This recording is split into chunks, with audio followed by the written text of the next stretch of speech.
House vote with Caloocan Representative Edgar Erice. Kong, thank you so much for joining us on the program. All right. Thank you, Rico, for In the this invite. last impeachment vote, you abstained. Yes. But there was an overwhelming vote to impeach Sara Duterte. Yes. Why was there an overwhelming vote when everyone thought it may be 106, it'll be 200, but it was 257? I think the Marcos administration had worked so hard to convince all the representatives, all the congressmen. Yeah.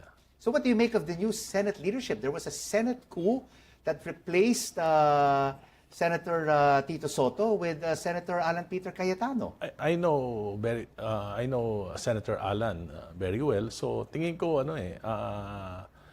actionan niya yan within the framework of the Constitution. So mas maganda nga na si Senator Cayetano ang presiding officer kasi lawyer siya.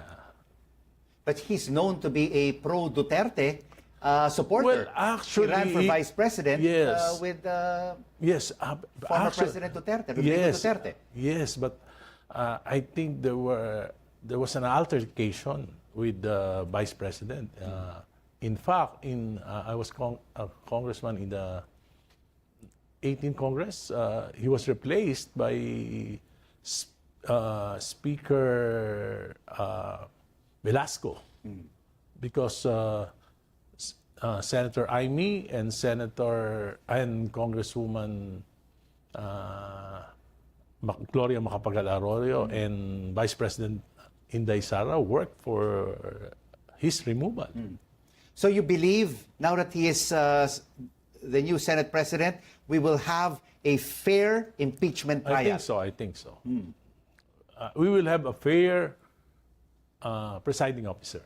Were you surprised, Congressman Erice, that 257 of your colleagues voted for the impeachment while there wasn't a change of heart or mind because there was a change in the Senate presidency? Talaga brinaso ng Marcos administration. It's actually a design of the Marcos administration. This impeachment process is a design of the Marcos administration.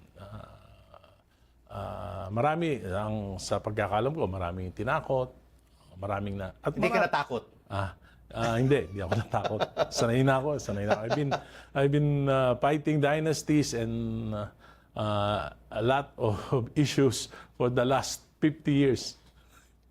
So, why did you decide, Kong, to abstain? Why not just say no?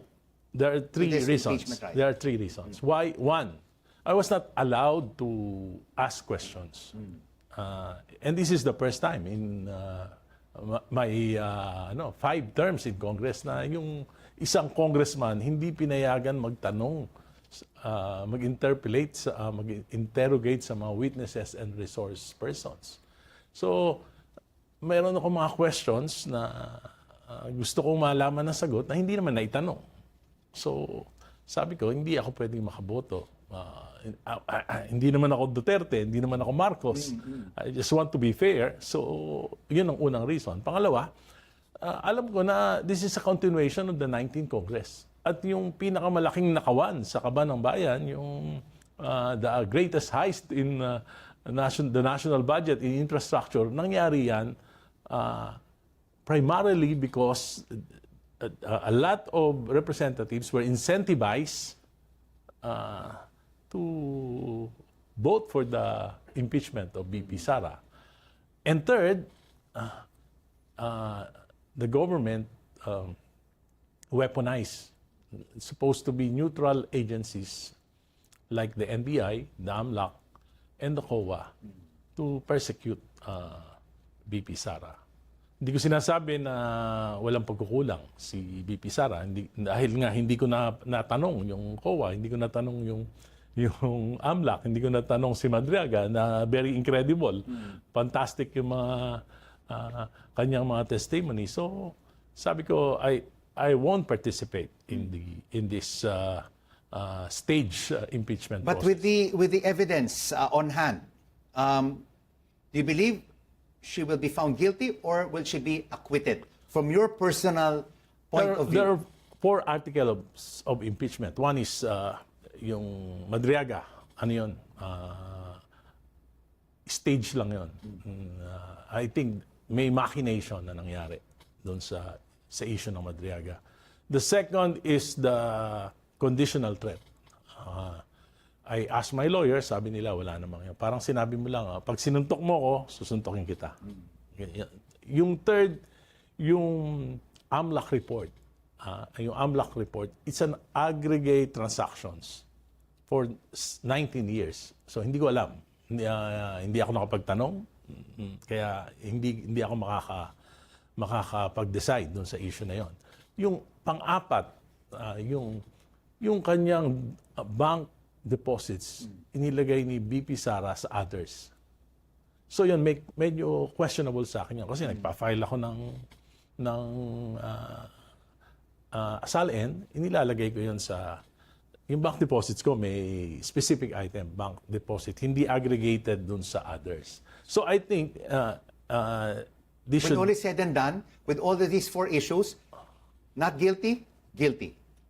Well, kaya nga ako nag-abstain dahil I wasn't able to ask questions. And I will not be in the position to judge the presence of a probable cause. Senator Lauren Legarda, what comes to mind? She was an ally of Senator Tito Soto, and she turned. She joined and voted for Cayetano and the Duterte group. Your thoughts on that? Maybe Because her son is your colleague yes, in the lower house. she's a mother. I think what they did to his son is something that I think influenced her decision. So that's a major decision why she decided, Yeah. you believe, I believe. because of what's happening with her son in the lower Yeah. house. What's likely to happen to our country, Congressman Rice? There's just too many developments. The Senate, the lower house, the impeachment, our economy, rising prices, our weak currency. The buck stops with our leader. Our main problem is the president. We have no direction. We lack the vision. We cannot even make decisions. And we cannot even provide hope. I think, But the president still has 2 years yes. in office. What should he do? I think wala nang masyadong magagawa in terms of legacy programs, projects. Wala nang magagawa in the next 2 years, especially now that we have 7.2 inflation rate. Tapos 2.8 yung ating GDP for the first quarter, and the projection is for 2026 around 4.1%. Parang alam naman ng Malacanang na magulo, walang kaayusan, pero parang di nila alam yung solutions.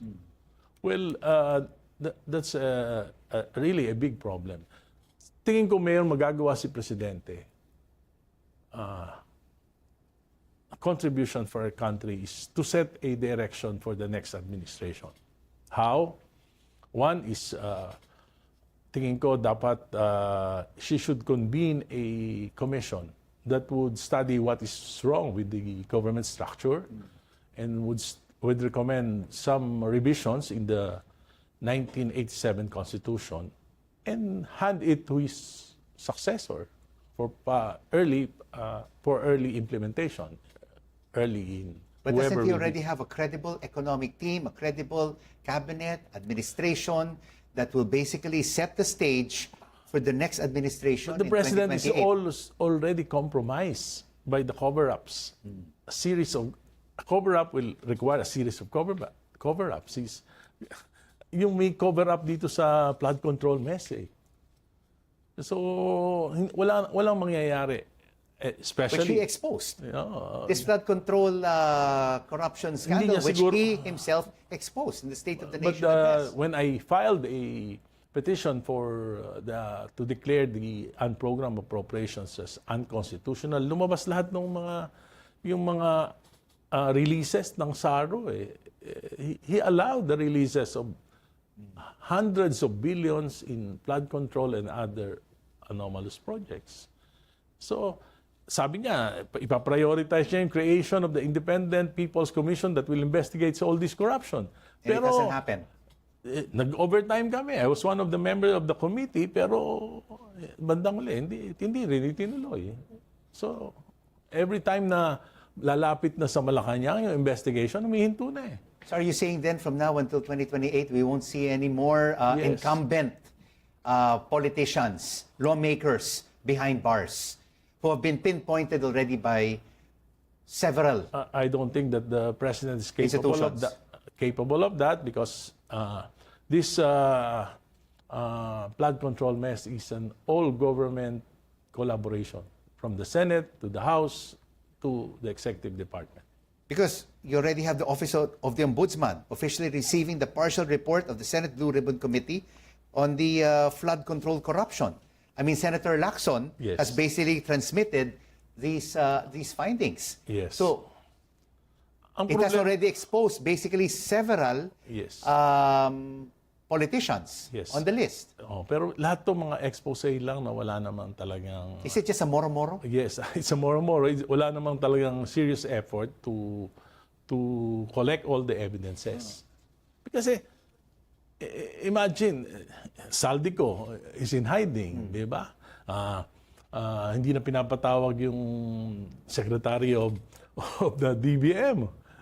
Na siya lahat nag-release nitong pondo na ito for all these flood control ghost projects and anomalous projects. E.S. Bersamin and Yusek Adrian Bersamin. Andyan lang, pero hindi naman pinapatawag. So, I think it's really a cover-up. Parang selective justice. Pagka medyo naiinip yung mga tao, magsasabi, papakulong, December 15, wala naman nakulong. Mga ganun. Ngayon, sabi, may papakulong na si Speaker Martin and former Senate President Jesus Escudero. Escudero. Wala rin naman. Kasi maraming alam lahat eh. Yeah. So, pag pinakulong mo yung isa dyan, gaya nga nasabi ni Speaker Martin, I will not go down alone. So what do you think of this new Senate lineup? And potentially, Senator Marcoleta will take the cudgels again of the Senate Blue Ribbon Committee. Do you think he will expose more than what is already in the report of Senator Panfilo Lacson? I'm not sure, but I know for a fact that You worked with Senator Marcoleta yes. in the lower house. Yes, for a while in the 18th Congress.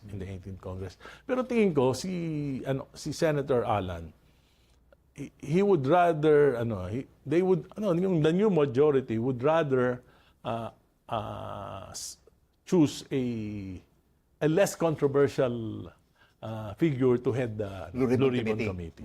Who do you think would that be? Well, there are a lot of names, pero siguro si Senator Pia Cayetano would be a good choice for that. Medyo, impartial lang. From your current reading of the political situation, will it get worse before it gets better? Or are we in for better times, Congressman? Politically, economically, I think it will be worse before it gets better. Kong, why are you supporting Mar Rojas for president in 2028? Well, during the time of Pinoy 2016, our country is a rising economic tiger. Yung ating GDP consistent for 6 years. Yung loans natin, pinakamababa sa lahat ng administration, about 1.2 trillion. Unlike during the Duterte, it's about 7 trillion. Now, almost 6 trillion in 4 years. So, nakita ko yung... And Mar Rojas is one of the closest advisors of Pinoy. So, sa tingin ko, kung nanalo siya, palagay ko nasa na tayo. Baka nasa na tayo, nagtuloy-tuloy. Tuloy-tuloy yung progress. Baka first world na tayo. Kasi we are a rising tiger really in... So, have you spoken to him? And Yes. is he interested in running in 2028? Eh, sabi niya, masaya na siya dun sa pag-alaga ng dalawang anak niya eh. So what do you think, Congressman Erice, will convince Mar Rojas to run in 2028? Is it the state of our economy, the state of our politics, and the state of where our people are at right now? I think the state of mind of the people, kung magbabago yung state of mind on how people votes. Kasi alam mo, ang problema sa atin, di ba, naghahanap tayo, for example, Sara is a strong candidate, hinahanap natin kung sino yung mataas ang survey. Kung sino yung mataas ang survey, yan yung panlaban natin. Oo. Whether he is qualified or not. Di ba? At Dapat saka nakikita natin ngayon sa surveys, it's a dead heat between Sara Duterte and Raffy Tulfo if he Yes. decides to run. Yes, yes. And also the gap between Sara Duterte and Leni Robredo is also narrowing. Yes. So, sa tingin ko, dapat turuan muna natin. Responsible politician, turuan muna natin yung mga mamamayan natin.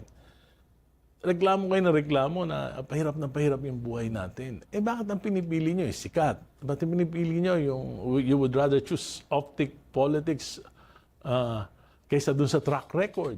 So, dapat siguro mabago yung kaisipan ng mga Pilipino. Dapat pipili kayo qualified, competent.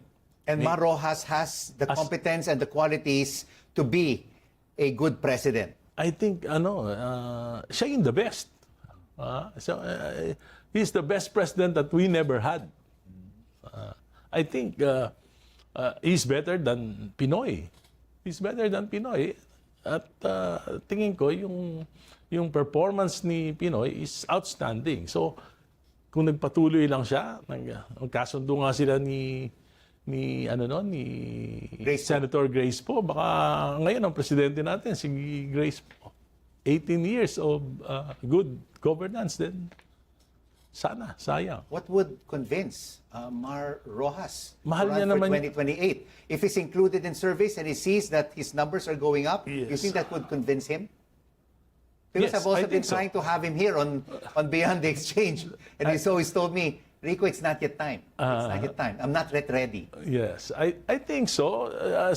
Pero si Mar naman is very concerned with what's happening to our country, and from time to time nag-uusap kami at nakikita ko nalulungkot siya dun sa mga nangyayari. At lagi niyang tinatanong, ano ba pwede nating magawa in one way or the other, little things na magagawa. Pero ngayon, nakikita niya, ano ba bago? Paano ako mananalo kung iyan pa rin naman yung Ang frame of mindset mind, ng mga voters. mindset ng mga voters.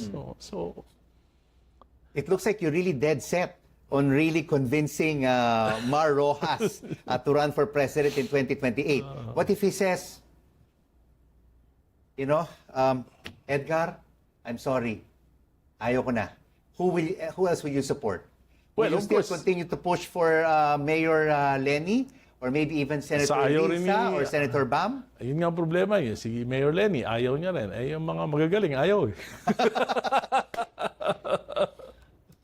But I will continue to support whoever will be the candidate of the Liberal Party. Of the Liberal Party. Of the Liberal Who else? Who else?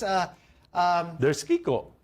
But Kiko already ran and he lost for yeah, Vice President in yeah. 2022. Yeah. Kaya nga, sabi ko, maybe, baka kung minsan, sabi nga, kung minsan nababago yung mindset ng tao pag nagkakaroon ng mga problema. Minsan, revolution, di ba, nagkakaroon. Baka dito sa hirap ng buhay, sa mga nangyayaring kaguluhan sa bayan natin, baka ma-realize na we should choose someone who is really qualified, competent, and an economist like Mar Rojas.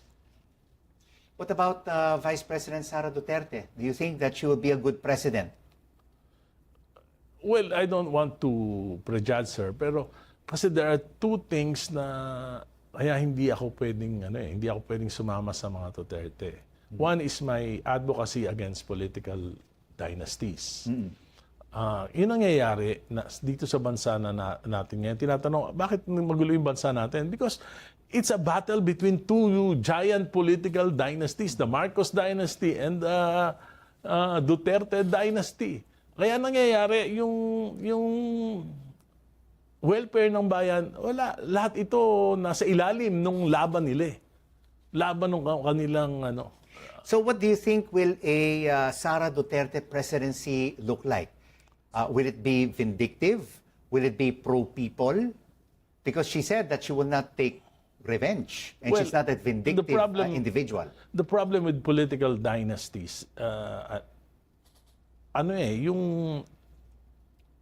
kasi I've been fighting political dynasties. Nakikita ko na yung mediocrity, yun yung parang nagpo-promote ng mediocrity, tapos yung concentration of political power nandun lang sa isang pamilya, kaya na yung check and balance nawawala. Yun ang problema sa political dynasties. Tapos yung mga pinakamagagaling nawawala ng pagkakataon para ng opportunity to serve the country.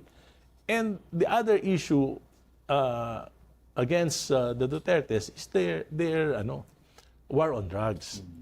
Hindi ako naniniwala na we will resolve the drug problem through a violent war on drugs. Nangyari na yan sa maraming bansa sa buong mundo. Hindi actually nag-worsen pa yung drug problem because of a violent war on drugs. All right, point taken. You will not support a Duterte presidency. But on the other hand, there's But this is on issues, on walang issues. personal. Yeah, walang personalan. Two On issues. main issues. But- Dynasties and war on drugs. On the flip side, what about an administration candidate? There are several names being floated. Congressman Erice, the likes of John Vic Remulla, you have Vince Dizon, you have Sani Angara, you have Gibo Teodoro.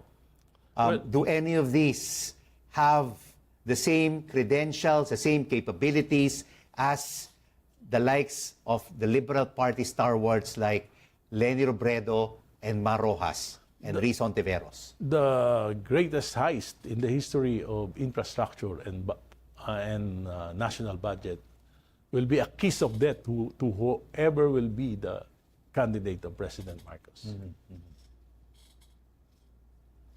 But what if there is a coalition between the Liberal Party and the administration?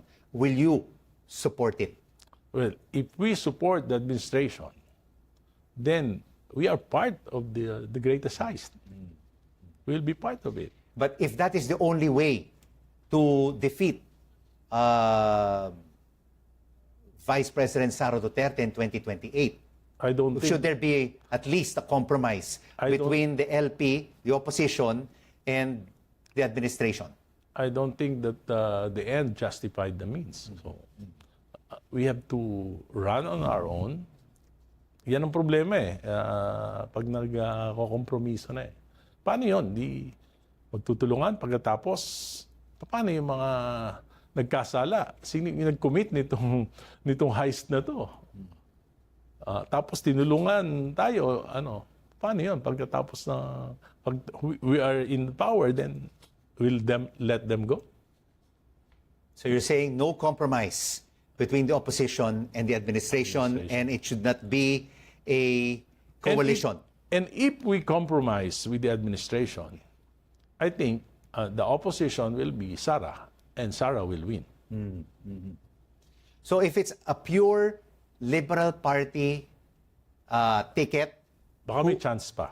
may chance against Sara. Yes. Who do you think it would be the best combination if it is not Mar, Rojas, and Leni Robredo? Who Mar would be Ro- the best combination outside Of course. of these two candidates? The strongest candidate for the LPs, Vice President Leni. Siya yung pinakamalakas. But of course, she has to decide. Huwag maulit yung dati. Yeah. Di ba? Not late in the game, but not early. late in the game. Early in the game. No. Pero when it comes to qualification, it's Mar Rojas, who's the most qualified to be the president. We should also try to get a vice president from outside of the LP circle. You're talking like maybe one of the Tulfo brothers, like Rafi or Erwin? Well, not- Because if they, according to surveys, if it's Lenny and Rafi, That is a Maybe unbeatable tandem, according to surveys. Maybe. We'll have to go to a screening process. So as we end this interview, Congressman Erice, what is your message to the Filipino people as the country, as the people go through many challenges? Kung gusto niyo ng pagbabago, gusto niyo mabago yung buhay niyo, huwag kayong boboto ng pare-pareho ng apelido. Time to change. Kung gusto niyo umunlad yung bansa natin, pumili kayo yung qualified, yung competent, hindi yung sikat, hindi yung optics politics, hindi dahil sa ayuda, hindi dahil sa patronage. Integrity, competence, qualifications. Mababago ang Pilipinas. Maraming salamat, Congressman Edgar Erice from Caloocan, for joining us on Beyond the Exchange. Thank you for the invite, Rico. In the halls of power, accountability is now the currency, and the Filipino people are, as Congressman Erice says, the ultimate judge of who truly deserves to lead the Filipino people and this country. I'm Rico Hizon. Join us again next time on Beyond the Exchange, where we uncover insights that matter. See you again soon.